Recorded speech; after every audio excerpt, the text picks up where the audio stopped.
Randolph, who, by the way, speaking of golf, we should give a shout-out to everyone and Jay Randolph Jr., who helped put on the Frank Opinion First Annual. You played Friday, had a good time? Had a great time. Good time was had by all. We raised a whole bunch of money for backstoppers. Normandy. Saw Chief Ron Battelle there. Everybody had a good time. Frank had a great time. So it was well attended. It was well received. It was a whole lot of fun. And rumors are that KTRS is going to do it again next year. But Friday was a fun day of golf. Jay's so ready. I want to thank everyone who was there to help out, and checkbook ready. All the money raised went to backstoppers.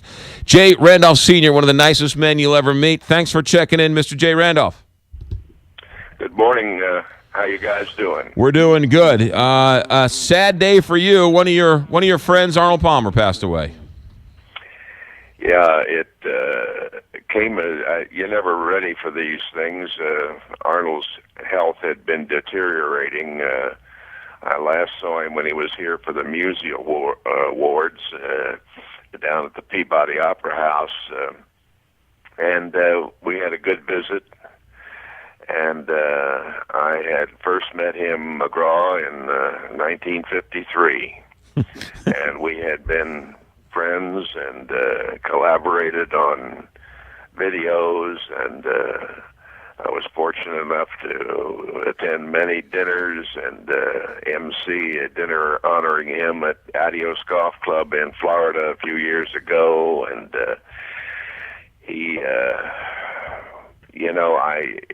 it's hard to describe what a remarkable human being he was, and he was not the greatest golfer of all time. I mean, you would probably have to say Bob Jones. You would have to say Nicklaus. You would have to say Snead. You would have to say Tiger Woods. But he was the most important professional golfer of all time because he brought the modern game to so many people, and television was just starting to cover golf, and he had a charisma, a style about him that was just something that drew people to him. He was much watched television anytime he was playing in a tournament, and that tournament was on television. And besides that, he was an unbelievable marketer. So many companies over the years wanted to have him as a spokesman, wanted to have him involved in the opportunity to do his commercials or work at whatever it might be. I had a great time with him in Philadelphia a few years ago. At the convention center there when they asked me to come and interview him for about 30 minutes before a crowd of over 2,000 people, and we had such a marvelous time. And there was also a time in Philadelphia when I was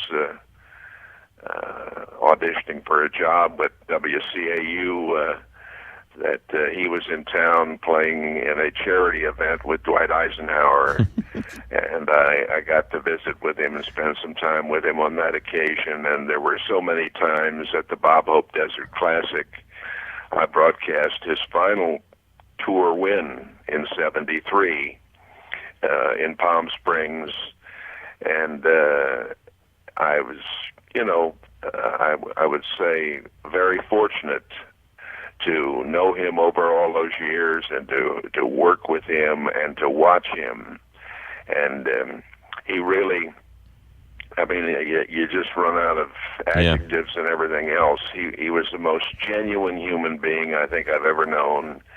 And his impact on marketing, on television, on golf, will last, as far as I'm concerned, forever. I mean, there was nobody quite like AP. I mean, he was so special.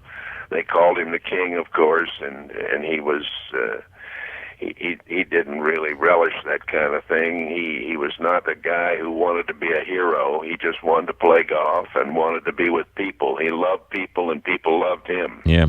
Jay Randolph with us. I want to ask you about the 1960 Cherry Hills, but before we talk about that, because there's so many great things on the field you can talk about, but they keep saying he brought golf to the everyman. He was an everyman. He didn't have the greatest swing. As you said, he wasn't the greatest golfer, but there was something about him that didn't draw or didn't sort of appeal to everybody and sort of opened up the game and allowed regular people to enjoy golf for the first time.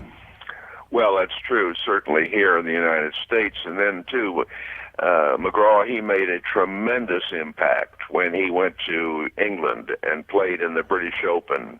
Finished second there the first time he went, and then went right back and won twice.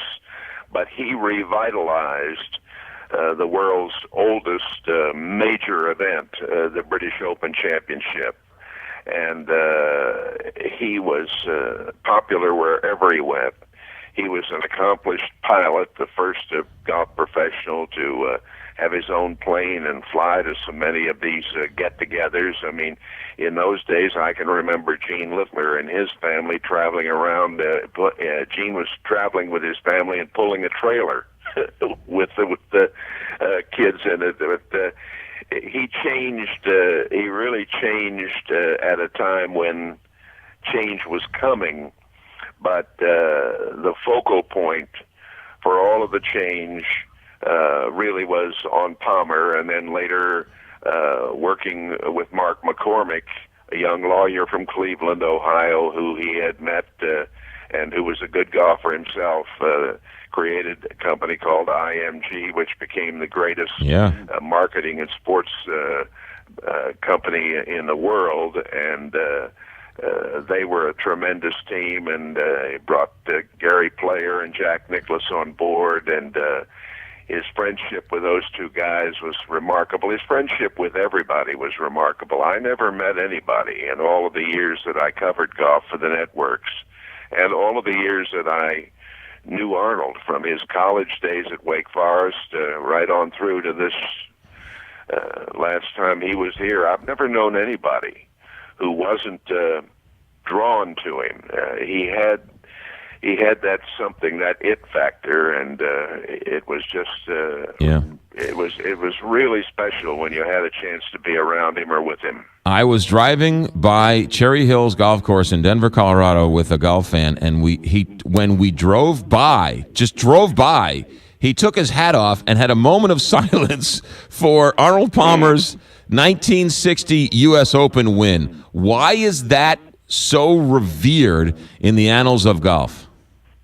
Well, I think more important than anything else, it was his first U.S. Open win, of course, and at the same time, he came from way, way back. Bob Drum, who was his great friend and a newspaper man from the Pittsburgh papers, and wrote many books and stories about him over the years. He and Drum were having a conversation before the final round. In those days, you played 36 holes on the final round, and Arnold said, I could shoot 65. I might be in this thing. And Drum said, you can't shoot 65 around here. What are you talking about? Well, he went out and drove the first green, a pretty good par 4, but I think he hit the ball at that time about 320, 30 yards. I was not there. I wish I had been, but it was a remarkable start. And he birdied the first hole, and I think, if I remember correctly, he then birdied 5 in the next 7 or something, and just won that tournament in dramatic fashion. Years later, he would lose the Open Championship at San Francisco at Olympic Club to Billy Casper in a playoff after having a 6-shot lead with 9 holes to play. So, but he never reveled in his victories that much. He just always enjoyed being there. He always enjoyed playing for the people. I think I can say, and I'm sure I'm right on this, there has never been a man who played sports who signed as many autographs as Arnold Palmer, and he took great pride in signing the autograph so you could read it. And I get kick out of the way these guys just scribble on a piece of paper or on a tennis ball or whatever these days. But he was from very humble beginnings. His dad was a greenskeeper in Latrobe, Pennsylvania. Later, Arnold bought the golf course, and he just did so much for people when he was with them, and so much when he wasn't with them. You ever get to Palm Springs, go out and look at the Eisenhower Medical Center. You ever get to Orlando, go out and look at the Arnold Palmer Hospital. The charities that he participated with, and the money he raised over the years, just remarkable. Nobody came close to doing the kind of fundraising that Arnold was able to do, because people just loved to be around him. They loved to watch him. They loved to root for him, and he had a way about him that it's undescribable. I mean, he was one in a million. He was the king, and he was even more than the king, as far as he was the emperor. Jay Randolph Sr., you're pretty up there too, my friend. You've been very nice to us over the years, and thank you for your insights. And our thoughts and prayers go out to you, the passing of a good friend of yours, Jay. Have a good day. Thanks for checking in.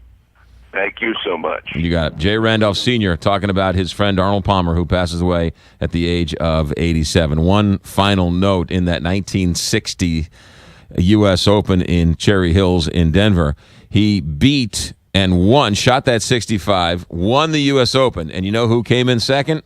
Some chubby little kid coming up on the course named Jack Nicklaus. Did you ever hear of him? Arnold Palmer passes away at the age